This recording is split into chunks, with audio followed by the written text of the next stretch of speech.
Welcome back. An important headline today. The rupee is now off its all-time low and it has recovered almost 20 paise this morning. Remember, yesterday the rupee hit an all-time low of 77.5 rupees per dollar and it closed around 77.46 rupees per dollar.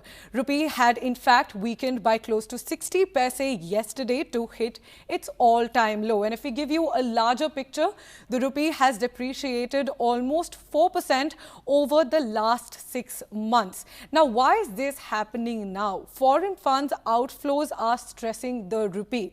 There were a record $17.7 billion of foreign funds that were pulled out this year just till the month of April, and that's the highest witnessed in any year on record.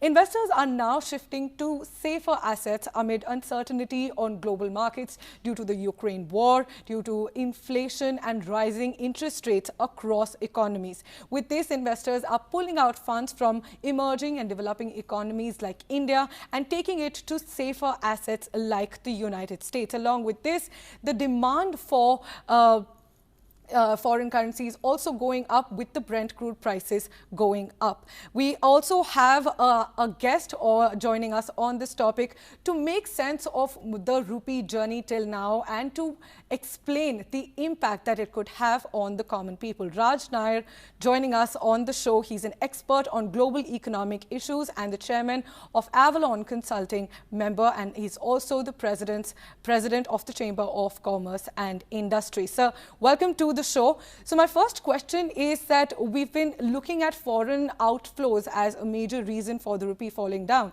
amid uncertainty. So are external reasons all that are to be blamed, or could the government have done something to prevent this slump?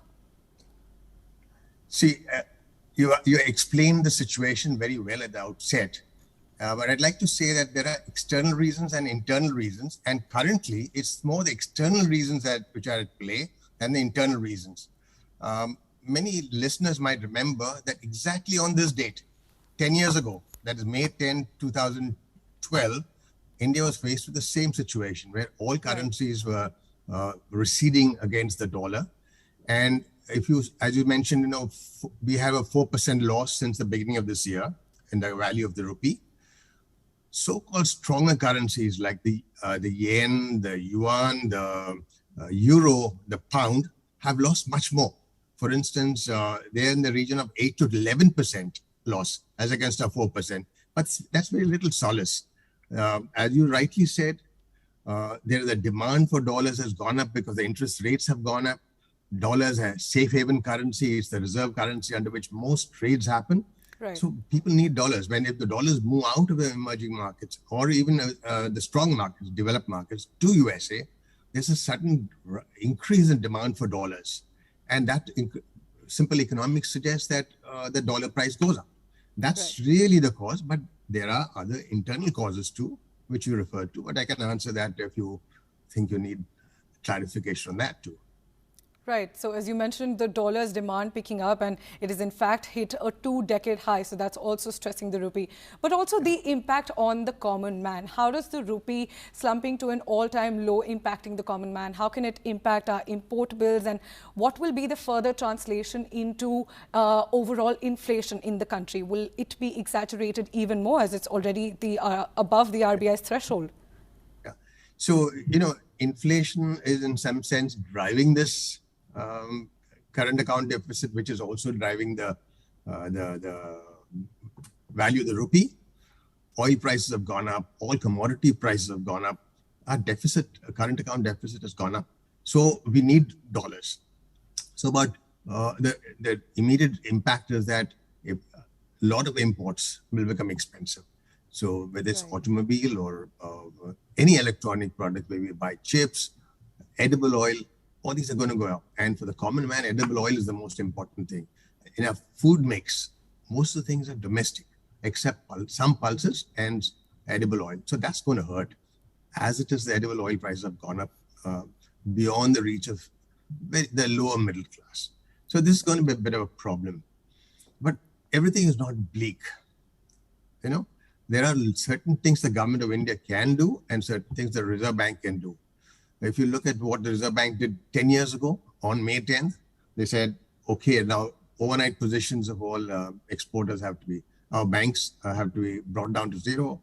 They said you can't have dollars, right? Then you have to use up all your current dollars in your accounts before you buy dollars. If you export, bring the money back immediately. And there were a raft of things done. But we have to remember that these are things which the government can do. And there are certain things the RBI is very clear. For the last 2 or 3 decades, it's been maintaining its policy that it is not trying to increase the value of the rupee or decrease the value of the rupee. It's still going to reduce the fluctuations. So it'll just smoothen the glide path, whether it's upwards or downwards. It's not going to try and say, okay, now it's 77, we've got to bring it to 74. That's not been RBI policy for the past 30 years. And it's a good reason, because you can blow up your entire foreign exchange playing this game when the cause is something else. Right. The cause is not the RBI interest rate fixation or buying and selling, whatever. So RBI is doing a great job in the last 30 years. The government of India might even bring in bonds to, like they did in the past, at least 3 or 4 occasions, to bring in more forex. But this is a situation which will probably ease a year from now. Okay. And if you ask me, will it reach 80? I don't know. Thanks, sir, for joining us with all of those details. So the steps that the government and the RBI can take, along with pressures on further inflation. Thanks so much for joining us on the show. You're welcome.